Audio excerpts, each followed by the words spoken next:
Hey guys, this is Susan with Pack Leader Dog Training, and I'm here with Rachel Kohler Dog Training. Hey. We're here for our weekly Q&A, so this is our second one live via our broadcasting service. So we're excited to be here. We'll be waiting for everybody to hop on, and in the meantime, we're just going to share it to our Instagram stories for the Instagram people because our streaming service doesn't collaborate with them. Unfortunately.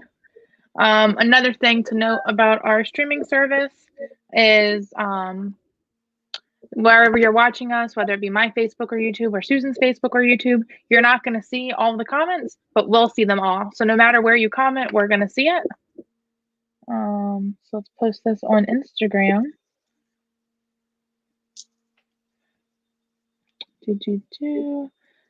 Man, Q&A Tuesday is like a whole different ball game now that we're live. I know, it's so great.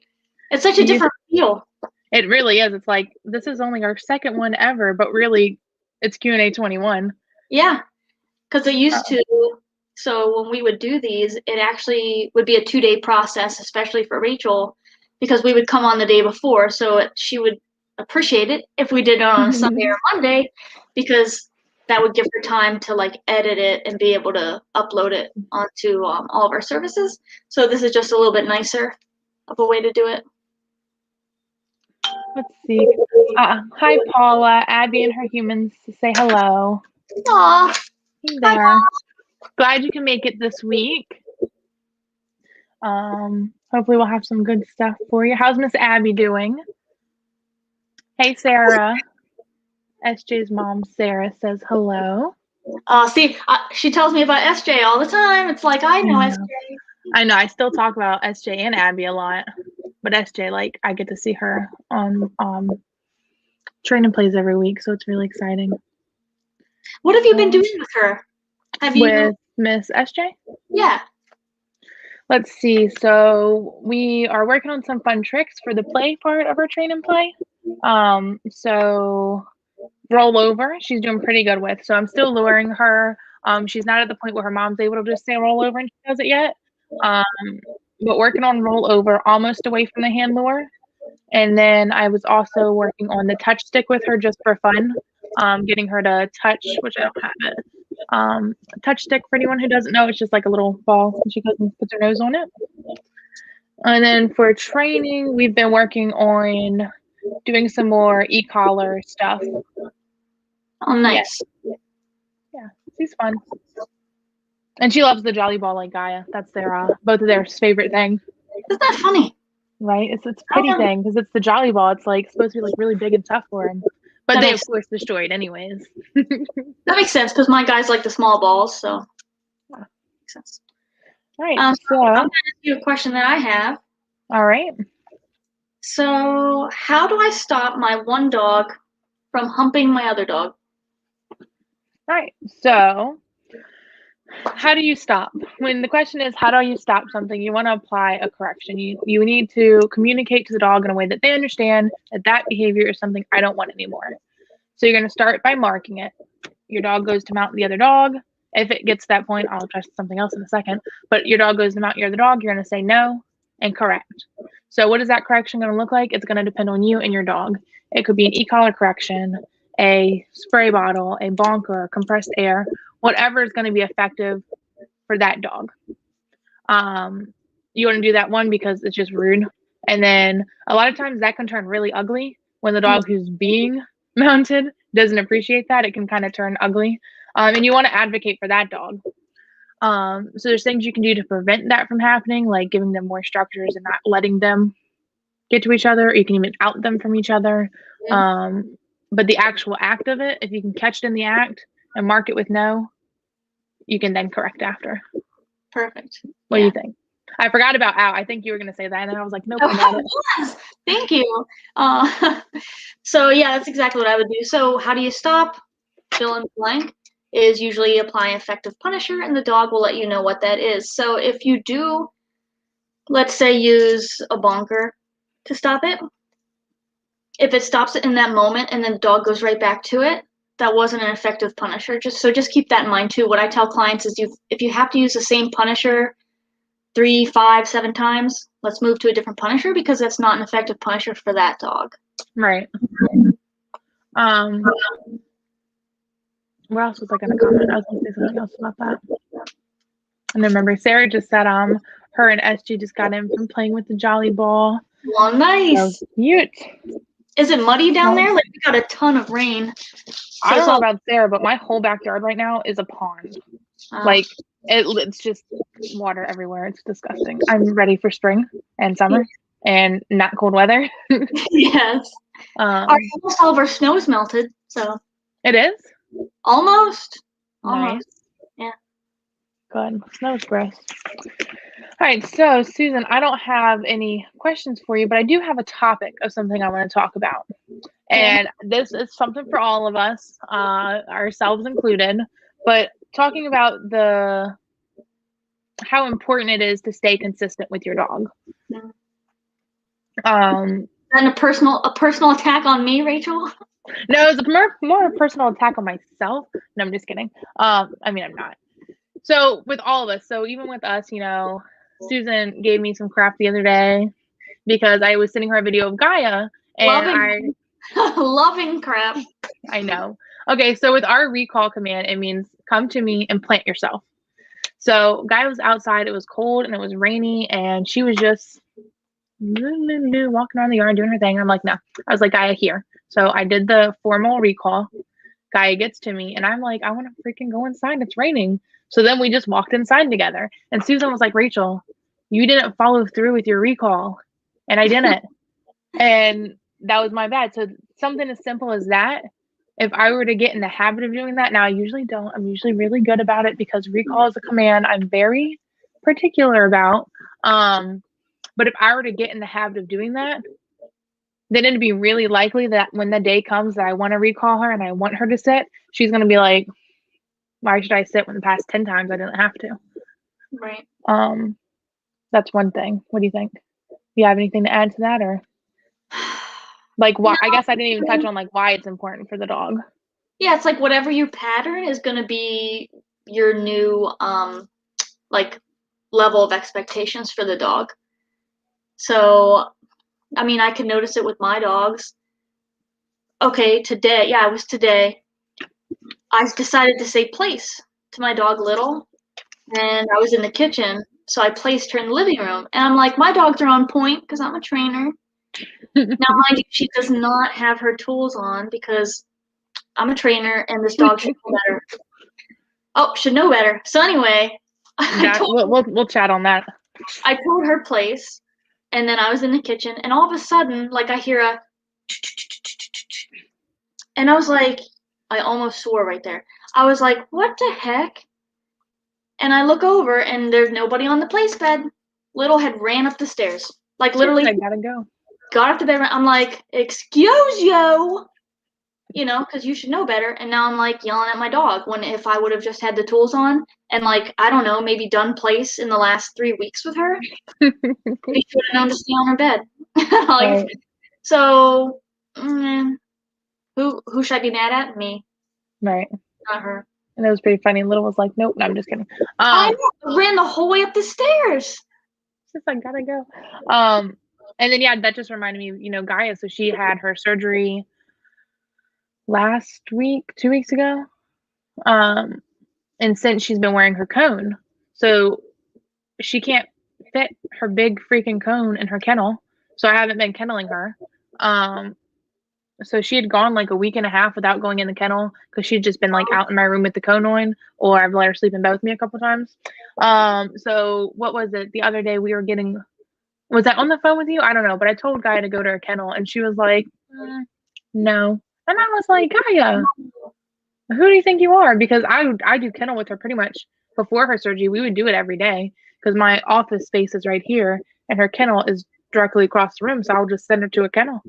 And then since we hadn't done it for a week, she was like, no, you weren't consistent with it. So now I don't have to. Okay. But I wanted to nip that in the bud real quick. So we did some kennel drills because I'm like, I'm not playing your games with the kennel Gaia. She's got a history of kennel issues. Like so dogs are opportunists. Like they'll really take advantage of the situation if they can't. So they really will. Keep that in mind. I'm gonna scooch on to our next question though. If my dog has been sleeping most of the day, will it affect how attentive or interested she is if I decide to do a training session? So dog's been sleeping. You want to like wake a dog up, do a training session, and then Yeah. no, I mean I think it should be fine. I would expect like when the dog first wakes up, depending on their age and maybe like their like personality, they might be a little bit as they're like first waking up. But I mean, I'm like that when I first wake up too. But they should be able to like wake up and then they'll be nice and energized because they've just been sleeping all day. So it's not like you just got home from something like mentally exhausting. I would be more worried about them being like mentally exhausted from something rather than them just being like a little like physically tired from just waking up. Because like your dog, Bella, you give her naps in between Kennel. your sessions, right? Yes. So Miss Bella, so with each dog in the beginning of training, so my training sessions are an hour long. That's a lot for most dogs, especially in the beginning of training when I'm just throwing so much new information at them. The dog's like, I need a nap, right?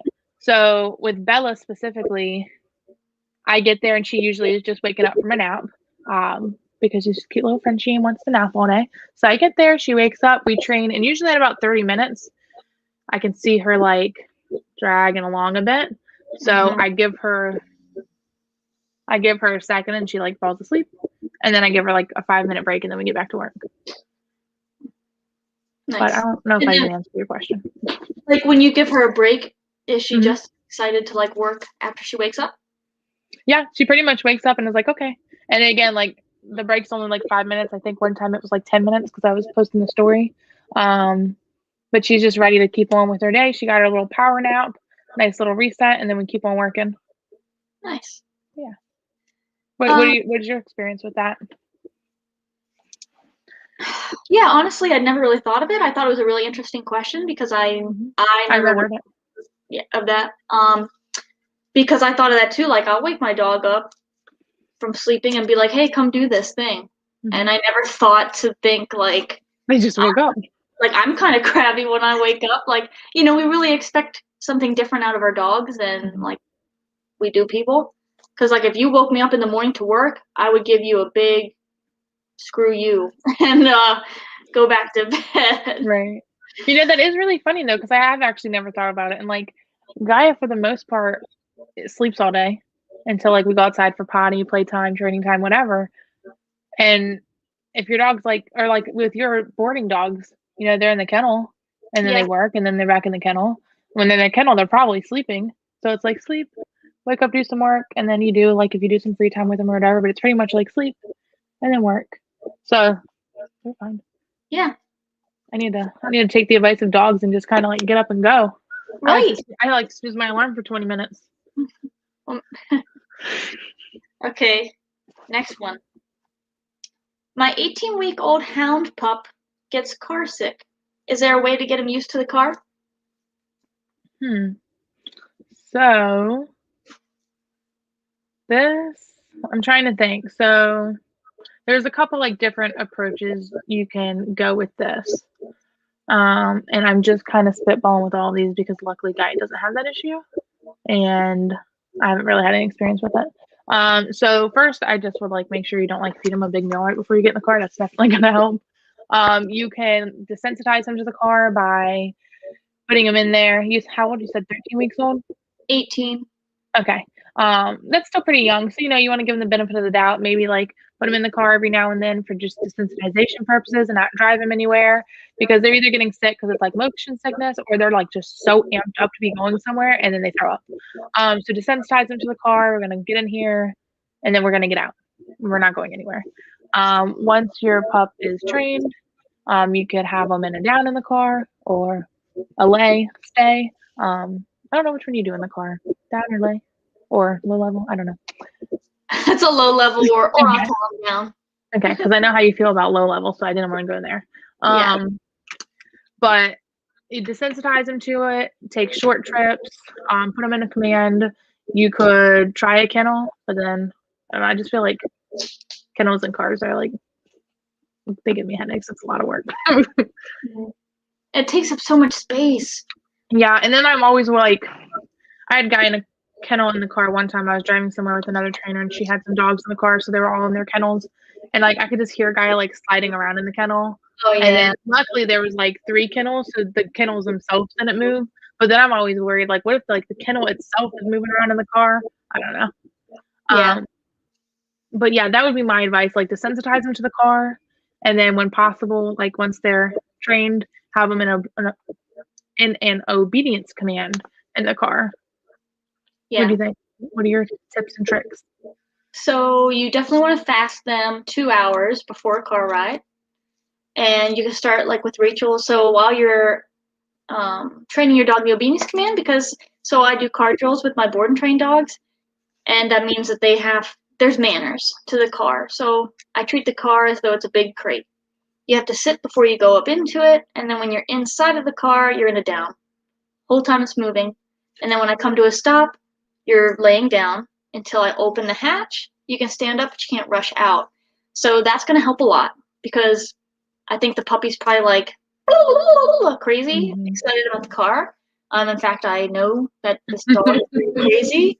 So that's going to help to start because mindset going into the car, if we're calm before we even get into the car, is going to set us up for success. If we're a crazy fool before we even get in the car, how am I ever going to get you to be in a down?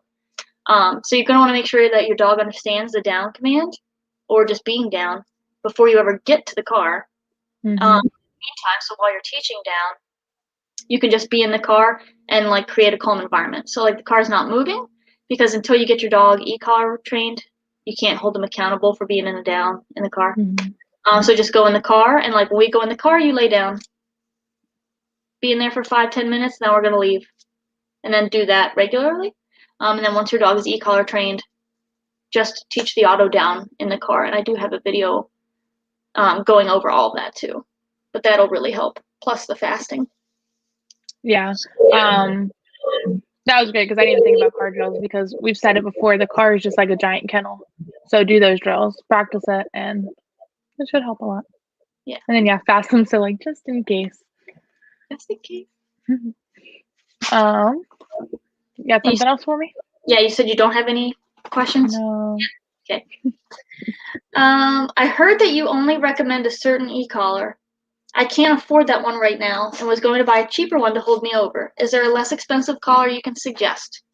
Okay, hang on. Got something right here. Okay, so no. I can't suggest a cheaper collar. So we use the collar that we use for a reason. The eCollar Technologies Educator Mini. Is that the black one we use? Yeah, look how neat it looks. I love the black one. Right? So nice. This is my first time ordering them in different colors. So I'm like, they usually come in yellow, but look how cute this is, okay? Yellow's so nice. So cute. So nice. Looks like a little bomb. So I have the white and black Zen one, which is really cute. But like the white part gets dirty. You know, like just where the black one, like you won't be able to tell. No, I mean it's not as cute as Gaia's, just saying. But this is actually for the micro, but they just have it paired with her mini because I really wanted it in purple. So no, what I would suggest then, let's say what to do with your money, but I would suggest just putting aside the money that you were gonna spend on that cheaper one and saving it.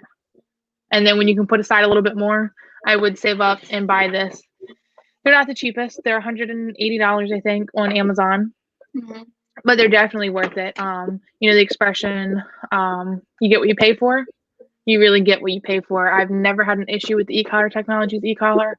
I am not paid to say these things about them. I just really, truly feel like they're the only e-collar I ever use on a dog. There's another brand that most trainers are cool with. I'll just say it, Dogtra. I don't know price-wise how they are. But personally, I don't like it. I felt the e-collar Technologies on me, and I felt the Dogtra e-collar on me. And I feel like, I think it's called like blunt. So the e-collar Technologies is more of like a blunt stem, whereas the Dogtra feels a little bit more sharp, if that makes sense.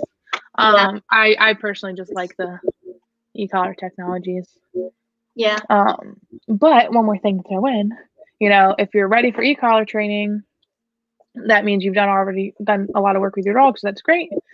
keep working on your dog, keep proofing things with them on leash as much as you can, because then when you get to when you're ready to buy the e-collar technologies, you'll be like even more ready because you put in that much work with them. Right. So can you talk about why you recommend that one? I mean, you just said that No, you I'm did. just kidding. Yeah. Why? So I always like kind of struggle explaining this, so bear with me. So other than the fact that it's really good quality and the stem is like, I like the way the stem feels. What about the level? I was good in there, Susan. I'm just asking. I'm so excited to talk Getting about. there. Gosh. Okay, so Susan. So you can see this is not on Gaia, it doesn't matter. This goes up to like 100, so it's on 98. When it goes to 100, it'll say hi, right? I'm just showing because it's here, and I'm as excited that I remember to have it here when we did the Q&A for once. Okay, so it's got 100 levels. Okay. Oh my God, Rachel, why do you need 100 levels? That's so much. Okay, no. So 100 on my e-collar is going to be about the same as a 10 on a cheaper brand. The reason I like this is because let's say on a cheaper brand, 1 for them equals 10 for mine, and 2 for them equals 20 for me. On a cheaper brand, a 1 might not be enough, but a 2 might be way too much. Whereas for me, a 10 might not be enough, but I could go to like a 12, and the 12 could do it for that dog, right? So I get to it's really varying degrees. I get to fine tune it specifically for that dog in that situation every time. Nice. Did I explain that to your liking, Susan? Yes. That's why I like them, because like you said, and I really like her saying it's not that this brand is 100 times more powerful. Because I get that look a lot. Because when you say it has 100 levels, they're like, oh my God.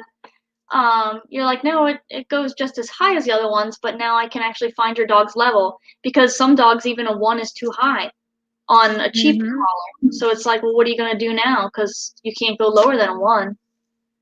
Yeah. So, yeah. And it allows us to do so much more. So like that low level dial-up that we were talking about, somebody who's not me in this Q&A right now has a really awesome video on that. You've got the low level dial-up, right, with the dog in the kennel, right? Yeah. Yeah, you helped me edit it. Well, yeah, but then I was thinking, I was like, that was low level, right? So it's like, because we have these really low levels, we're able to condition e-collar stem to mean lie down. Whereas if you had a crap brand, you can't low level your dog going from 1 to 2, because it would be bam. Okay. Yeah. I like them. They're good. And honestly, they're expensive, but they're definitely worth saving up for. I've never had an issue with one not working, knock on wood. And they're waterproof if you have the ports closed, and they go for a half a mile. So I did have a client that on the unit, the antenna broke off or something. I don't know. And it was covered under the warranty. So they come with I think 2-year warranty. Nice. And so she just had to call them and give them her serial number, and then they shipped her a new receiver.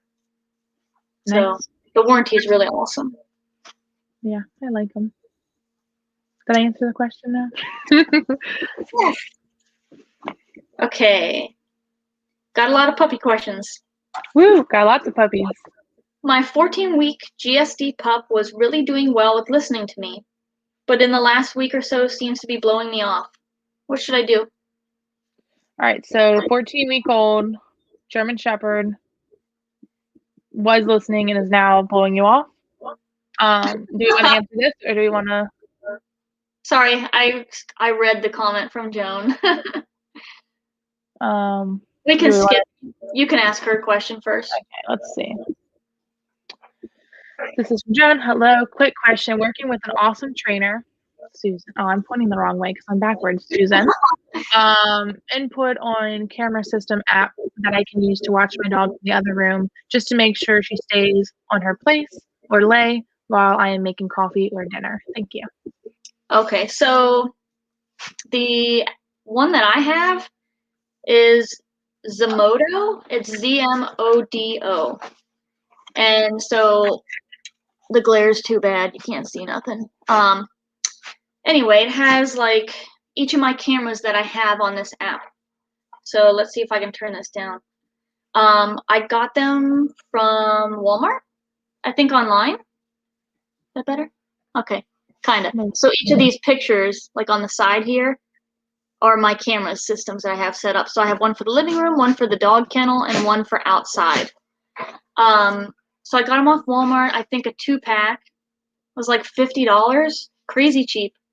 And so I have one like right up here for my living room, and I have one outside the dog's kennel. I'm sorry, my 2 dogs are like playing with each other. I'm getting really distracted.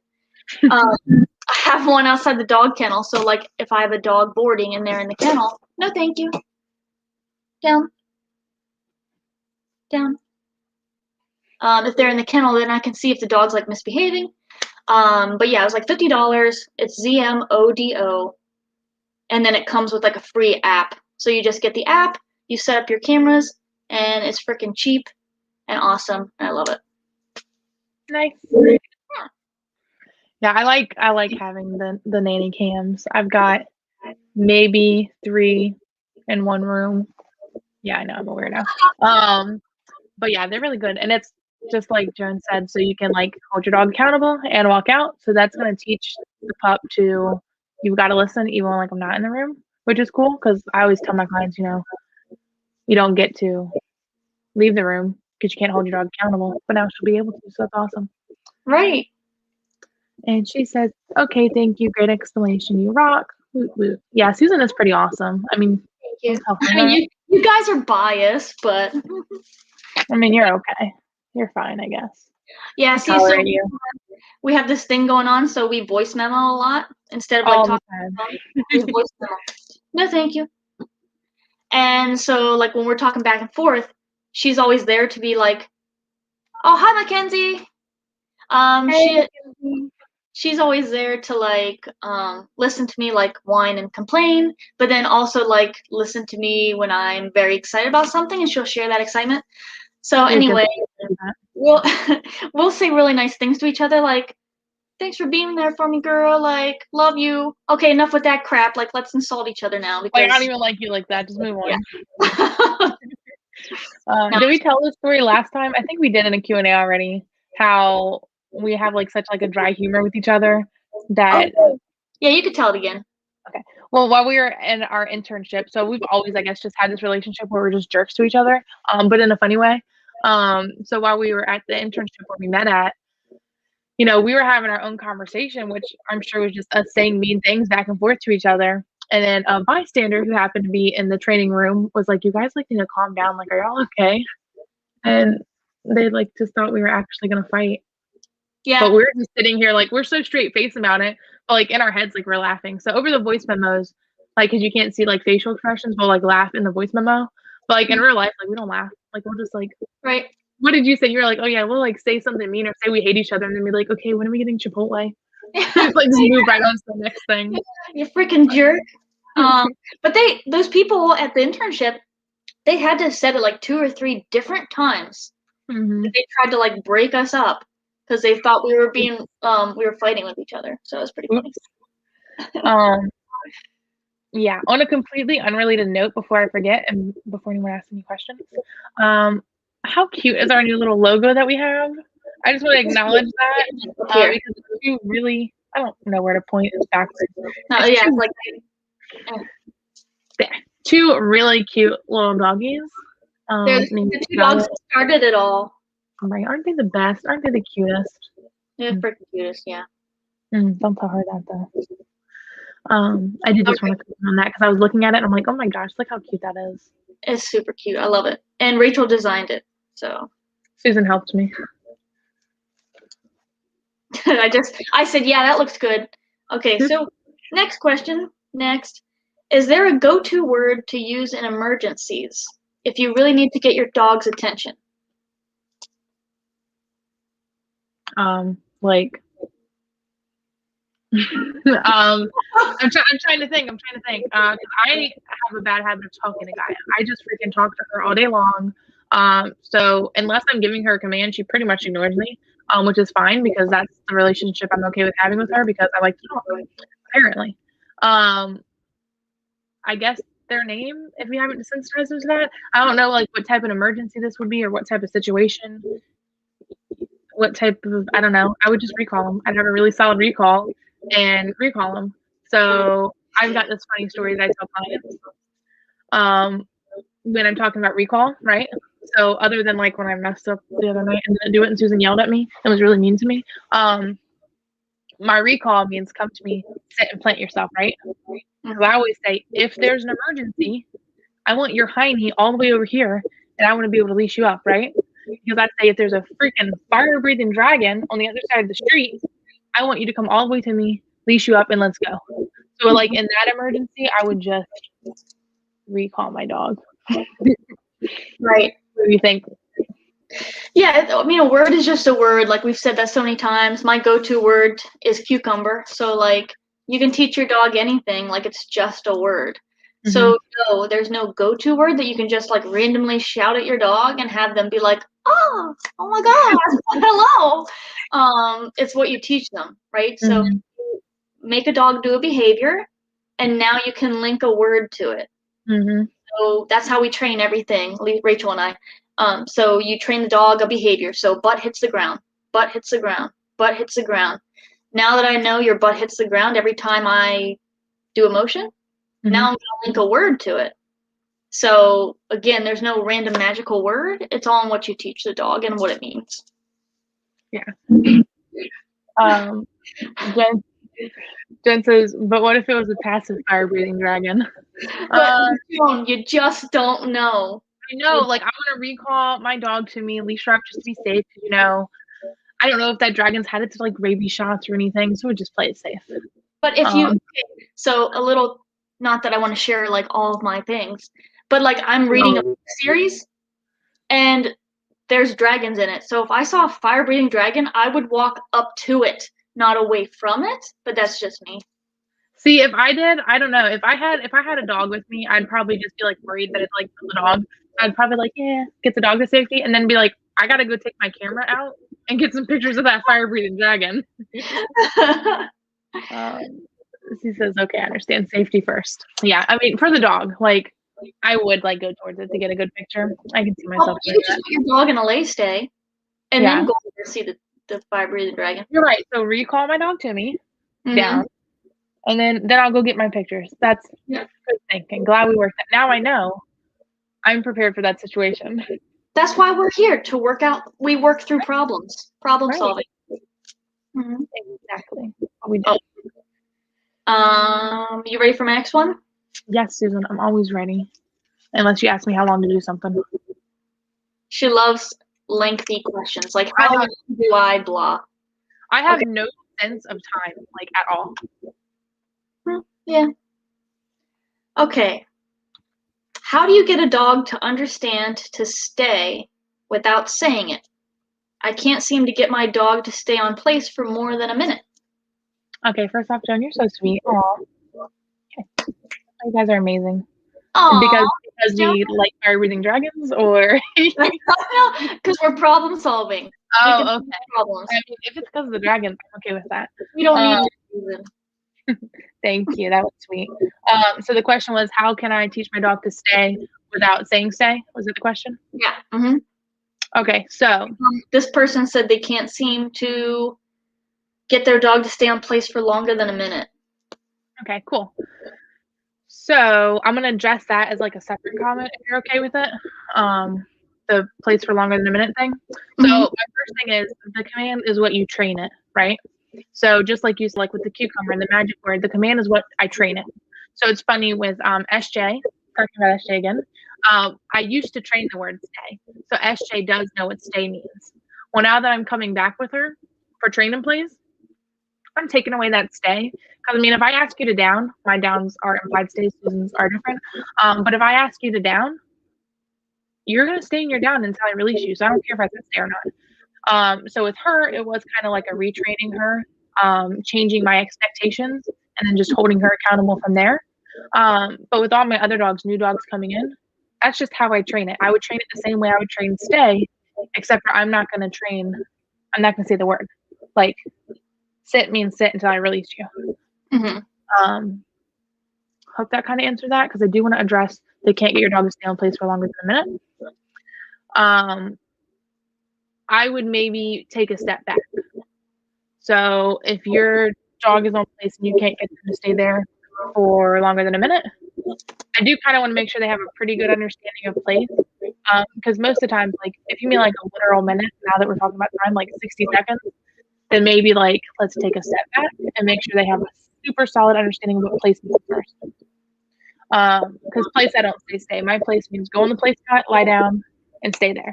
So how do you get that stay though without saying it? How does the dog know to stay there? Susan, let me stop. So what I'll do is after I've taught the dog, right, I'm going to lure them onto the place bed, lure them into a down. Good job, break. Super important. Okay, also, I'm like all over the place right now. I'm super excited. Okay. Super important that your dog has a release word, because if you don't have a release word, your dog is going to break any command whenever they want. So a release word is break. It just means this command is over. So as long as you've gotten your dog, they know to go on the bed and lie down, and they know that break means to get off. That's how you can start adding distance, duration, and distractions. Don't know who this person who's asking this is or whatever, but if you're training with prong collar, you can do like if the dog goes to step off, leash pressure back towards the place cot, and then get back into position. Or with the e-collar, following, you've got how to place videos, right? Yeah.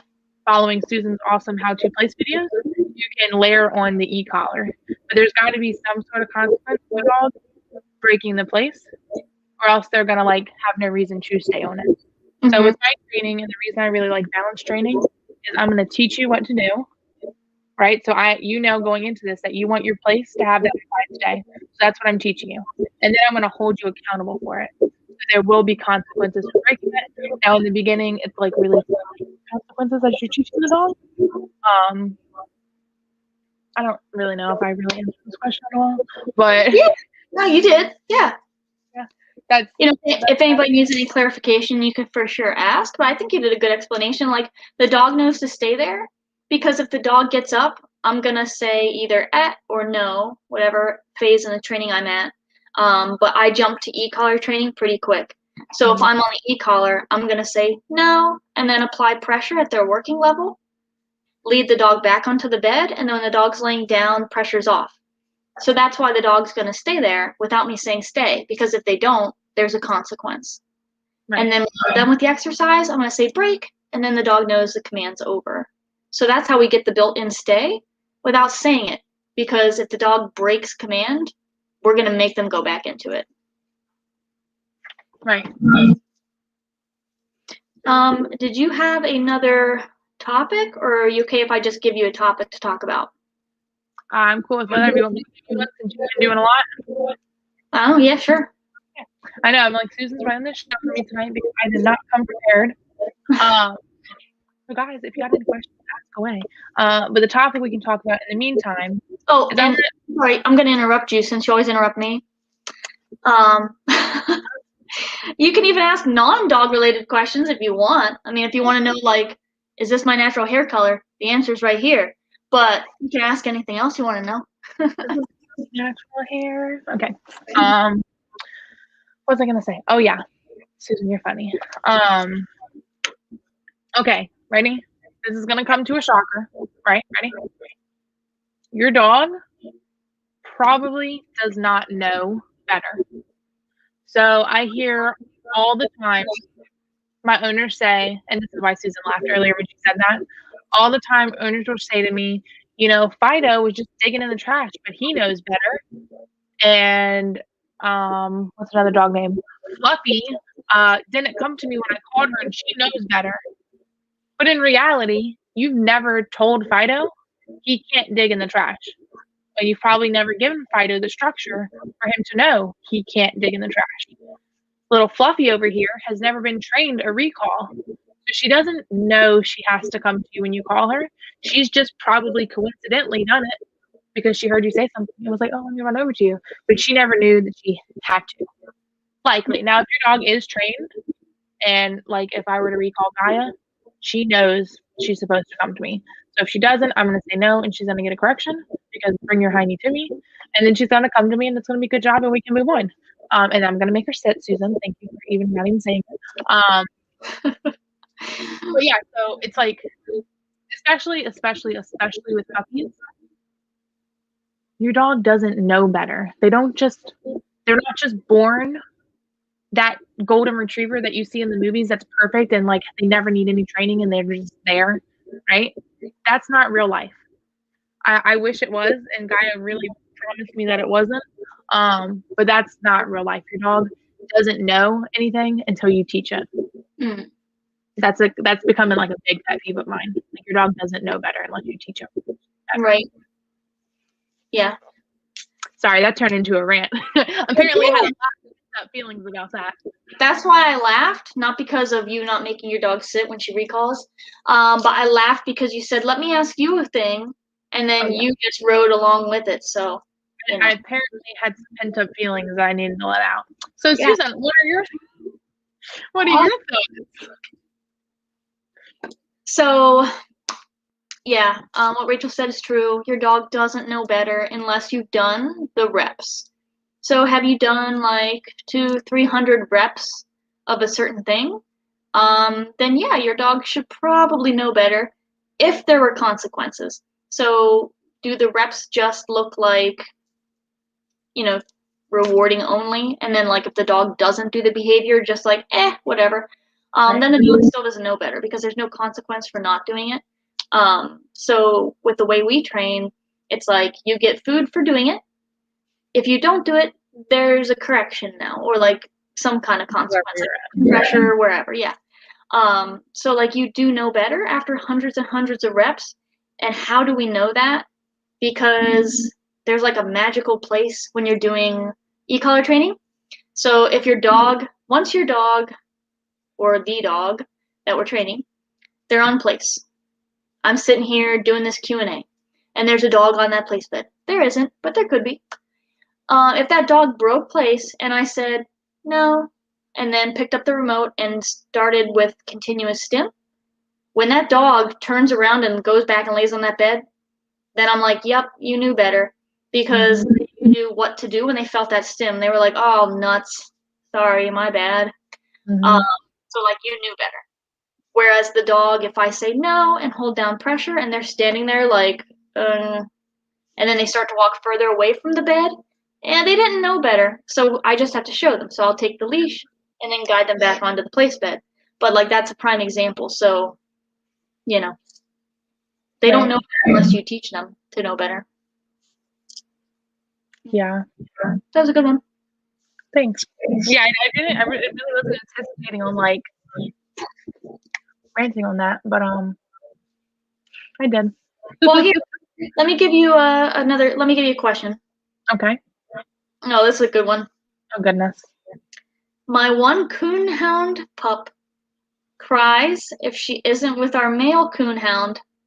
What should I do? Let them be together forever because they obviously love each other. I'm being sarcastic. I apologize. So it sounds like Little Miss is having some separation anxiety from her brother. Separation anxiety is not fun. I'm going to just be really honest. It's not fun at all. Now, I don't know if you said it in your question, but I know that these are young puppies. I want to nip this in the bud real quick.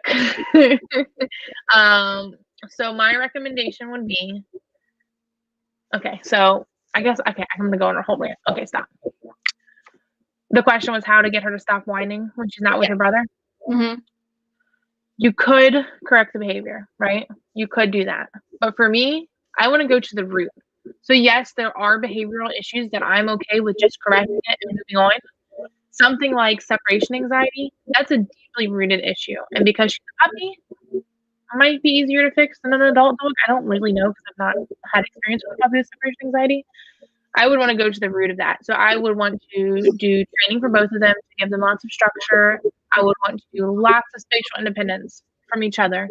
So I don't want them to find comfort in each other all day, every day, because then when they're alone, you're really depressing.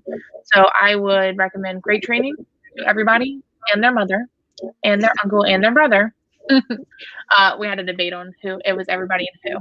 Oh, wait. So if anybody's still watching and listening, what would you say is that tagline? Like everybody and their fill in the blank. Right. And then we'll say what we say. But yeah, so I want everybody and their mother, uncle, brother, sister, cousin to crate train their dogs. But beside the point, I would crate train both of these dogs, separate rooms. I want them to have their own time. It's really not an easy fix. I don't have an answer. Training, structure, boundaries. Don't let them be together constantly, and don't let them be with you constantly. You need to build their spatial independence and their confidence as like individuals. So to answer your question, I don't really have a question. I just have homework for you to do. Like a lot of work ahead of you. Yeah, unfortunately, that's not an easy answer because Sorry. Yeah. She says everybody and their everybody. That's a good one. It's a good one. Everybody and their everybody. Or is that like your solution to our dilemma? Because I say everybody and their uncle. What do you say? Everybody and their brother. Yeah. And then my dad was like, yeah, it's everybody and their mother. And I'm like, no, it's not. That wasn't even an option. You freaking dad. Come on, George. I know. What are you doing? And he won't ever see this either because he's not on social media. Your mom could. Yeah. She don't care. Anyways, so Susan, what were you gonna say? I don't know, man. What are we talking about? The dog. Okay, so the dogs. The dogs. So these two puppies, they just have a lot of work to be done. So a trainer that I follow has a good saying that I also agree with. If you have 2 dogs, it's going to be 3 times the work. Because not only do you have to work each dog independently of each other, now you also have to work them together so that they're used to being worked together. So it's 3 times the work. It's a lot. And if you have a young puppy that's already showing separation anxiety from the other dog, that's just going to set you up for a really harsh time. So you really need to have if you have a dog and or puppy that's showing anxiety when taken away from anything, you really need to nip that in the bud now. So if it's anxiety from you or like your son or your partner or the other dog, yeah, you really need to work through that. How do we work through that? By getting them to be spatially independent. So using their commands to hold them accountable to be stationary away from those other things so that they get to learn like, oh, I could just sit here by myself and the world doesn't end. Yeah, like life is good. So, yeah. Which brings me to, Rachel, what do you think about separation anxiety with COVID puppies? Is that a thing? And why do you think it's happening? All right. Is that a thing? Yes. So I remember, can I just say, like, why has it been a year? I remember like a year ago almost. Oh, yeah. When all of this was happening, like when like it was first hitting the fan, and everyone's getting puppies. And I remember there was news articles like, oh my gosh, shelters are empty. This is great. Everyone's getting puppies. Everyone's adopting the dogs. And like as a dog trainer, I'm like, thank you for the business.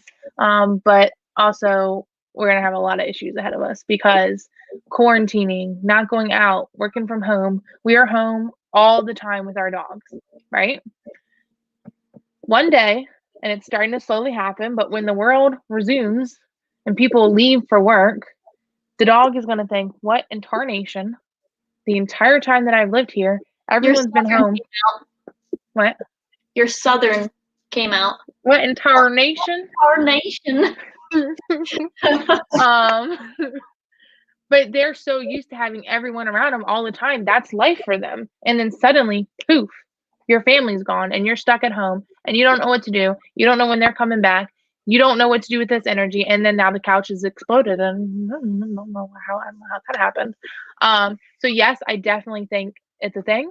And I imagine we're going to be seeing a lot more separation anxiety cases coming through the door. Did you ask me why? Did I answer why? It's because you're just there all the time with your dog, and then you're not. And the dogs don't understand that you're home because it's a pandemic and now you got to go back to work.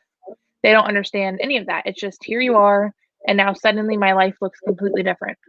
Mm-hmm. You didn't ask me this, but fun fact, ways to fight that and prevent that from happening is give your dog structure, give them boundaries, give them crate time. You know, if you can crate them and leave, that's cool. A dog I'm training now, Sally, her mom, because I, you know, warned her that separation anxiety is going to be a big concern with this puppy because she's working from home. And she says she tries to leave for however long she said each day to try to prevent that. But there's other things we can do. So crate training, regular training, structure, boundaries, spatial independence. Training is a ripple effect, you know, so just doing this is going to help prevent a lot of issues from happening and fix a lot of issues. There was my rant that you didn't ask for. I did ask for it. Well, not that last part. That was just a bonus rant. Mm-hmm. I don't ever have to ask for your rants. They just come. I know. You're welcome. Okay. So the one topic that I have to talk about is just to be mindful of what you say to your dog. So you're more than welcome to, what? Nothing. You're more than welcome to baby talk them, but when it comes to communicating with them, watch your words. So, like, I'll tell clients, I told Tukes owners, which is the board and train that just went home, because they'll baby talk or they'll talk to them, you know, just like, hey, good morning, how was your night? Did you sleep well? Blah, blah, blah.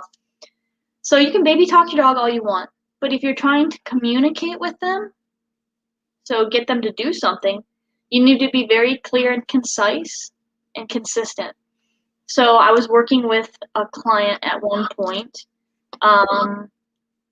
and we were teaching leash pressure with heel. And so, sorry, my cat is attacking my dog. Hold on a second. Oh, he would be the one to do that. He's feisty, man. Mm-hmm. So we were doing leash pressure. And so with leash pressure and when you're first training a command, you don't say a command yet. So it's just all you'll hear us say when we're teaching something is good and break. Mm-hmm. Sometimes no, but good and break. Mm-hmm. So when you're doing leash pressure. So this client was doing leash pressure, and as she was doing leash pressure, she was like, no, stay back there, don't, no, okay, yep, oh, good. Mm-hmm. So like you're throwing a lot of words at your dog, and if you actually would watch like Rachel or I when we're actually training, we say very little because we just want their body to do what we want it to do, and now we're going to label it. So if I was training heel like that, and to the dog I was like, oh, no, stay here, oh, heel, no, back, oh, not that far, okay, honey, no, okay. It doesn't hear all that. It just hears la la la la la la la la la la la. Good. La la la la. Mm-hmm. So like you're just throwing a lot of words at your dog. Dogs don't know English. We have to teach them what the word means. So just you can baby talk them all you want during the day, but if you want your dog to sit, don't say, "Oh, can you sit down, honey? Could you sit for me, please?" or whatever. Just say, "Sit." Like that's it. Just be mindful of what you're saying to your dog and if it's clear and concise or just gibberish. Yeah, I think that's a super good point. And I mean, I'm definitely one to talk with Gaia. Like, well, who else am I going to talk to? Like, come on, I don't want to talk to Susan all the time. Just kidding. I'm not kidding, Susan. No, I am. I'll talk to Gaia all the time. It's like, oh, Bubble Guppy. I call her Bubble Guppy, Button Guppy. Peg. I call her a lot of names. But when I'm recalling her, other than that one time I messed up, it's always, I'm not even gonna say it because she's sleeping. I've got my trainer tone, it's Fido here. And like my like tone changes when I'm talking. Now, is that a good thing? I don't know, but it's like you got a teacher, right? So when a teacher's like laughing and joking and then her teacher voice is on, she's serious. So I like talk to Gaia, whatever, like da da da da da da da da da, and then I'll be like out or whatever it is. But like she knows she can just ignore mom when she's like blah, blah, blah, yammering on. But when she's serious and when she says an obedience command, I better like get it together and listen to what she's about to tell me. Right. Can I piggyback something onto what you just said? Mhm. Okay. Like you said, dogs do not speak our language. They only know the things we teach them. Stop saying no to your dog if you're not going to follow through with a correction or a punisher or an aversive or whatever you want to call it. Saying, no, no, no, no, no, no, don't do that. No, stop, no. Doesn't do anything except for, I'm not talking to you, sweetheart. Go back to sleep. See, I talked to her. See, like that doesn't do anything. She wasn't breaking her command, so I didn't need to say no. I didn't need to tell her kennel again. But I'm just like, I'm not talking to you. Like it's fine. Doesn't matter. But like saying no, no, no, no, no, no, no. Like all that's doing is watering down your no command. So then, if your dog is in training, when that training is transferred to you, and then you tell your dog no, your dog just heard you yell no at them for the past 6 weeks, and nothing happened. So you're going to tell your dog no, they're not going to care.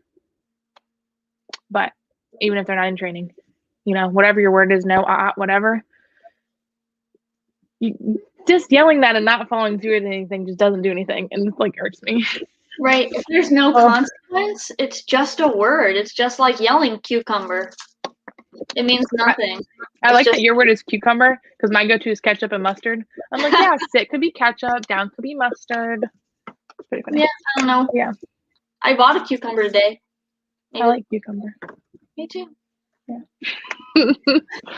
Freaking weirdo. But yeah, I mean, being mindful of what you say. And that's why, so again, a side note, I really like recall. The word we use is here. So we'll say the dog's name, here.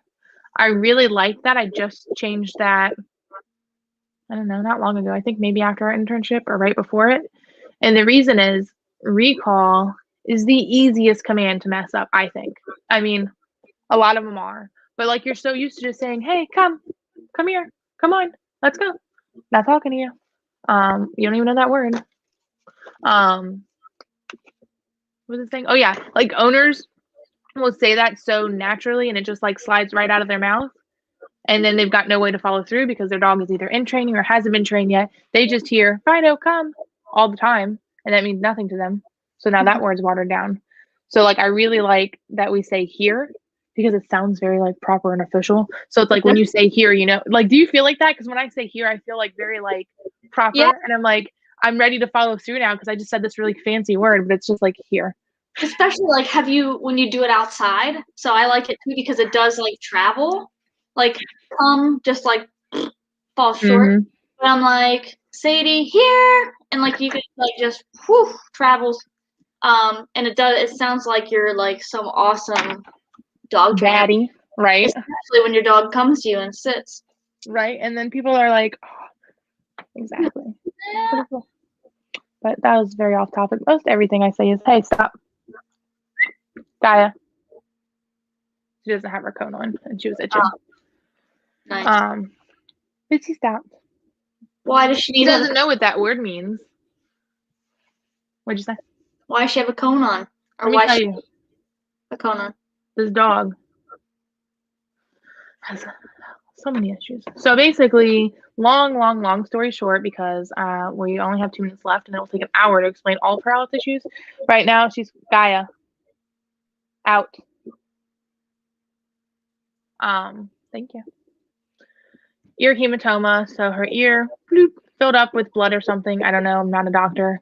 Filled up with blood, super gross. She had to have surgery. They put a drain in her ear to drain all the stuff out, and then I'll be right back.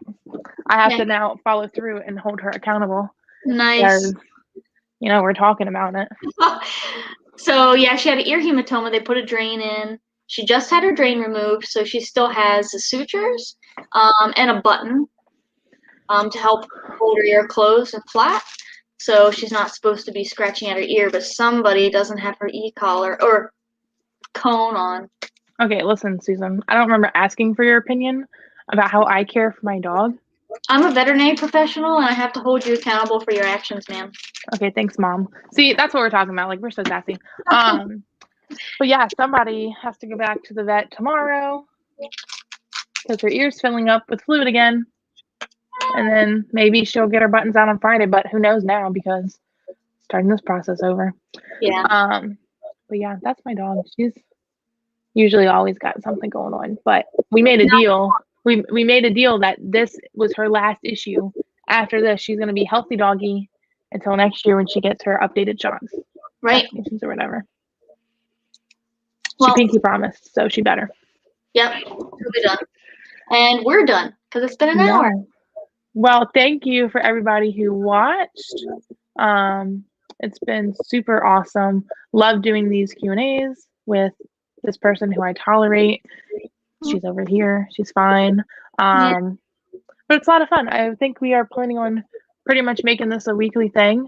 Susan doesn't want to commit to that yet, but we're committing now. So I hate commitment, so yeah, don't tell that to your husband. So yeah, we should be here like every Tuesday at 6. Fingers crossed. Yeah, and we'll keep you updated on our Facebook, Instagram, and probably not our YouTube because we just post videos there. We'll keep you all updated on any changes, but look for us on Facebook and YouTube on Tuesdays at 6 o'clock at Pack Leader Dog and Rachel Kohler Dog Training. Great. And I hope everyone has a super awesome Tuesday. Happy Night. training. Bye.